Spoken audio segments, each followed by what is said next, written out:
Tired of switching tabs to add Canva designs to your calendar? Install Canva in Google Calendar in under 2 minutes. I'll show you exactly where to click, from the sidebar install to your first event. Follow these 8 simple steps. First, click the plus icon in the right sidebar to open the Google Workspace Marketplace. Then, search for Canva and click the Install button to add it to your account. Once it's installed, click Done to close the window.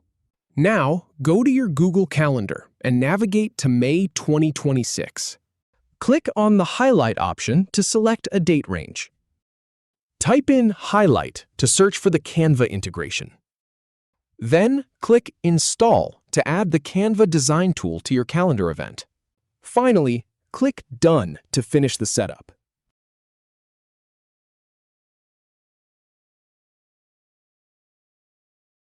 If you have any feedback or if any info is inaccurate, please leave a comment below. We'll do our best to answer or redo the video if needed. Thanks for watching.